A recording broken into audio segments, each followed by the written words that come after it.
Hello everybody and welcome to this episode of iRacing. This is Neil Williams of Team VVV bringing you another episode of my iRacing career. So we're going to be covering races 6 and 7 today, and we'll see how we get on with that. But before we do that, just have a quick look at one of the more important screens in iRacing, the forum screen, which you can see there's the message screen as well. So you can write messages here, and this is also your inbox where you will receive messages from other racers. So if you meet other racers and you make friends with them, you want to ask them some questions, you want to ask anybody any questions, even if you want to ask me any questions, just get their name and write them a message, and you can get in contact here. So we'll move on to race number 6, and we're still at Laguna Seca in the Mazda MX-5s. So you can see they're just starting off. I've actually started off in second position there, so still qualified fairly high up, and just having a look down the inside as we all make our way down to the Andretti hairpin for the first time. So still a third gear left-hander, and as you can see there, just having a look down the inside, just trying to see what the other guy is going to do there. Wasn't actually trying to have a go at him, just trying to psych him out a little bit, but we've pulled back in behind him, and he's carrying on there. So you can see he's just twitching a little bit. The car's a little bit nervous when the tires are still a little bit cold, so just have to be a little bit careful with that. And yeah, we get a good run out of the exit off that corner, and starting to make our way up to the back of him there. And then we're going to come up to this left-hander once again.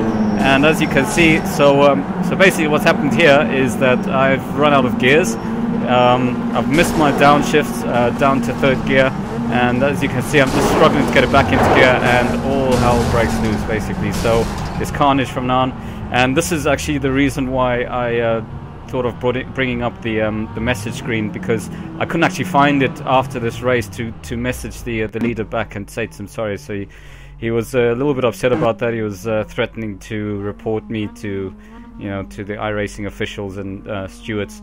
Thankfully he didn't, so he might have saw a bit of it, but it was an honest mistake. Just missed the gear through there, and that's what happened. So you have to time your gear changes very, very well into every corner, otherwise it's quite, you can come to a few mistakes. But okay, so we'll move on to race number 7 now. We're just about to start. The lights are on, and one of the things which I noticed here, one of the problems which I had was that I didn't even know that you could change the gears when the lights go grey. So before the lights go red and then green, they come up as in a grey color, so you can actually change up to first then, and then just bring your revs up, and then when the green light comes on, then you can pull away. So we've maintained 4th position here, almost lost a place to the man in 5th place there. Maintain 4th position, and then we're going to carry on and try and catch up to the leaders in front there. So in 4th position at the moment. Just see if we can pull up to the back of them there, see if we've got enough pace. I know I've got a little bit more pace than what my qualifying position suggested. I didn't actually go out and try and improve the qualifying position, so we'll be doing that in the near future. So we're on the gearbox camera of the car in front. This is third position.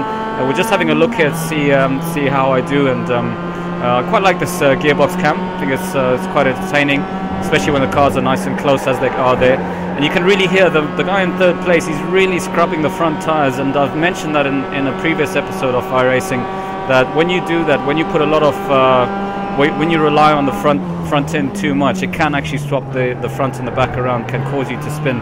So just be careful with that. You don't want to be spinning out during the races. You want to try and maintain your position, try and maintain your license score as well. So all these things like losing control, spinning off, and touching the grass, making contacts, they all count towards your license, and they can deduct points from your license. So you can see there, I'm just kind of trying to keep a nice safe distance between me and him, and then just have a look and see if I can find a nice clean way around him. Pretty difficult to pass around Laguna Seca. You can see the 2 leaders, they're just pulling away. It's really on at the front, so they're side by side as they go down into the first hairpin again. And yeah, nice battle going on between them. Nice battle between us as well. It's nice to see all the cars nice and close as well.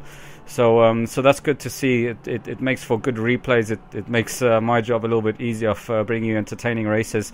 So I like to see that. You can see all the cars in a nice train there, just following one another and trying to beat each other to the next position. So still battling for that third place there, still trying to put the third place man under pressure, and I'm gaining on him a little bit there. Fifth place is not too far behind as well. He'll be having a look if any of us make any mistakes in any of the next corners. So yeah, just coming up the hill there. One thing I like to say about iRacing as well is that the tracks are really well modeled, and one of the things which really comes through in the renditions of the tracks, as you can see, third place they're just spinning off. So that's what I was talking about with the front end, not putting too much pressure on the front end, not relying on it too much, because it can cause you to spin, and that's exactly what's happened to him there. It's a very tricky little left-hander where he spun off there. But we're up to third position now after starting in fourth place. So nearly losing a position at the beginning, and then now back on it. So I was talking about the undulations of the track. One of the tracks which you really notice that on is Brands Hatch. So really nice undulations. It almost seems a little bit exaggerated, but it really comes through on the tracks nicely. If you get a chance, have a run on Brands Hatch, and you'll see what I mean. You really get a good sense of up undulations going up and downhill, and makes a difference to the speed of the car as well. So you pick up more speed on the downhills, and your car struggles a little bit more on the uphill sections. So coming down there, you can hear that I've just missed a gear slightly again. It's really difficult trying to time the gears down. So I use the blip. I don't use auto clutch or auto blip or anything else like that. So I've got everything off, and I blip it myself. So you have to time the blip well with the change down. And as you see there, fourth place really trying to catch up to me a little bit there, so under a little bit of pressure at the moment. First and second place just making the way ahead, just putting a little bit of a gap on us. We're going to try and catch up to them, but proving a little bit difficult at this stage. They did obviously qualify with pretty decent qualifying pace, and they seem to have good race pace as well. So just trying to catch up to them. Fourth place really coming up to the back of me now, so his tyres are nice and warm, and he's putting the pressure on, as you can see. Just running a little bit wide there. I think somebody else ran wide at the front. So just touching the sand there, you can see a plume of dust, sorry, coming up. And as you come up to the corkscrew hairpin, very difficult little complex, this one, because it's very easy to lock up the brakes. There's no ABS on these cars, so very easy to lock the brakes. You have to just get used to modulating the brakes a little bit. This car reacts very well to trail braking as well, so don't be afraid to use your trail braking. You just have to get used to it, and just use the weight of the car as well. I mean, it's something that I was trying to learn when I just started my iRacing career, is using the weight distribution to add more grip or more cornering speed for your car. So you can see there, fourth place really edging up to the back of us now, so he's catching up quite nicely, putting us under quite a bit of pressure there. And first and second place really starting to get away now. They've got really good pace at the front there. So it's a good thing though, you know, when somebody's in front of you and you can see they're pulling away. And for example, with this race, all the cars on a fixed race setup, so we've all got the same setup. Basically, we've all got completely identical cars, so the fact that they're pulling away means that they've got a better driving technique than I've got at this stage. So it just means that I've got to go out, just do a bit more practice, do a few more races, try and get used to the car, and try and extract that little more pace. I think my fastest lap up to this point is a 1:43.5 or something like that, 1:43.3. Whereas I know some of the quickest guys in the world are doing 1:40.8, 1:40.7, you know, high 1 minute 40s.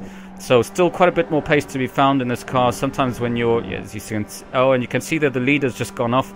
So we've got second place from him now. We've moved up to second place, and from starting in fourth place, that's not too bad. So we've gained 2 places there.